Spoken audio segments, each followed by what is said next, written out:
Opo, good afternoon. Ayan po yung naipon ng aking asawa dito sa shop. Yung mga inuhulog dyan sa alkansya niya. Yan. Binilang ko. Binilang ko ngayon kasi ano to bibigay namin ito sa aming apo. Kasi birthday niya. Birthday siya. Yung April. Kaya ito inano ko na, inilabas ko na yung nasa lagayan niya ng mga bariya at binilang ko na. Yan po ilan ito. Yung isang linyang ganito. Yung isang linya. Ito po isang linya mula dito 1, 2, isang paganyan, isang pahaba na yan.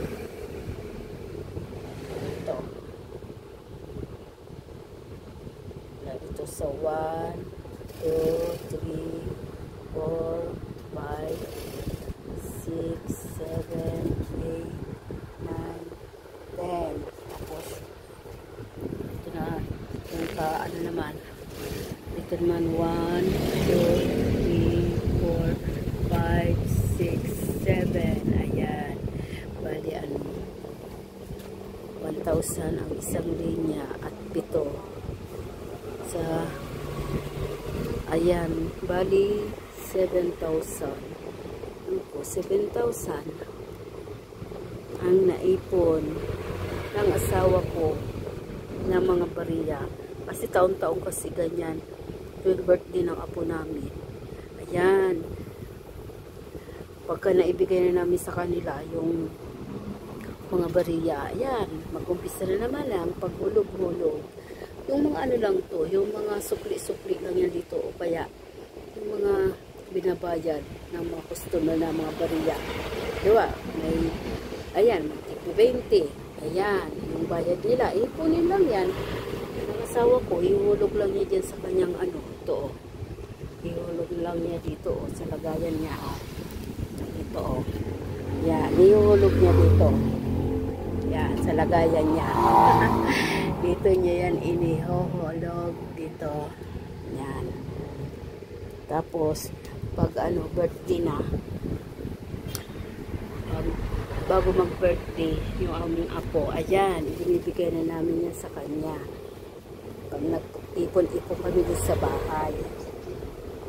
Tapos ito kasi, yung panganay na apo ko, ayan yung birthday kasi niya, ngayong April, ano, next week, 18 years old na siya.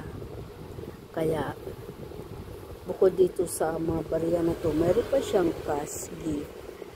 Meron pa siyang ano, papel o sa mga bariya. Kasi nasanay na kasi kami taon-taon na may mga ibinibigay sa kanilang bariya mula nung nagtayo nga kami ng shop. Ayan po, nag-iipon na asawa ko ng mga bariya. Tapos pag birthday nila, may dalawa kong apo sa panganay. Yung birthday nila, ayan, mayroon silang bariya. Kapag kami maipon, ayun yung binibigay namin. Tapos, ayan, may kasama pa yun na papel. Yun po, kasiyahan namin. Siyempre, natutuwa kami sa aming mga apo. Yung masaya sila. Ano na ilang, kasi nagkaroon kami ng shop here, ano pa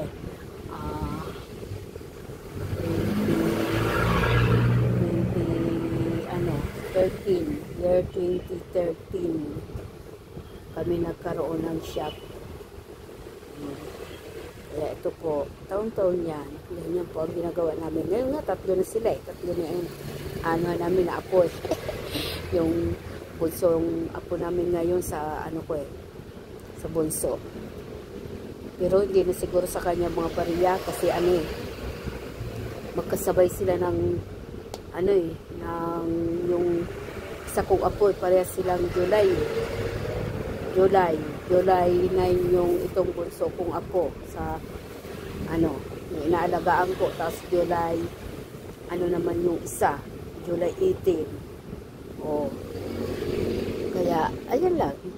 Hindi na lang sa kanya, bariya. Papel na lang. Kasi wala nang maipon, kuhatiin pa. Sa dalawa yung bariya ko, kunti na lang. Ayan po. Katuwa lang. Tama nga yung kasabihan na pag may sinuksok, mayroon madudukot. So, ayan po. Kaya ayan, nadudukot yan.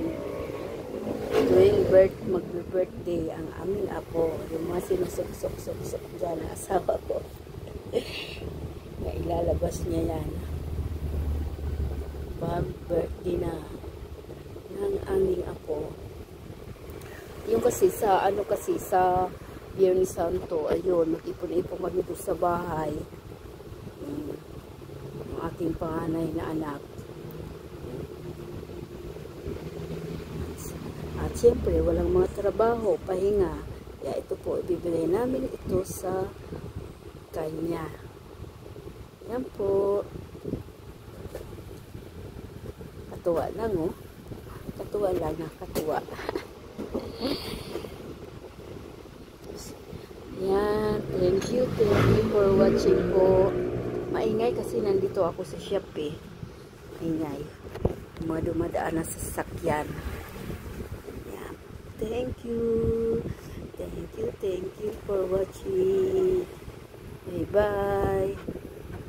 God bless po. God bless us all.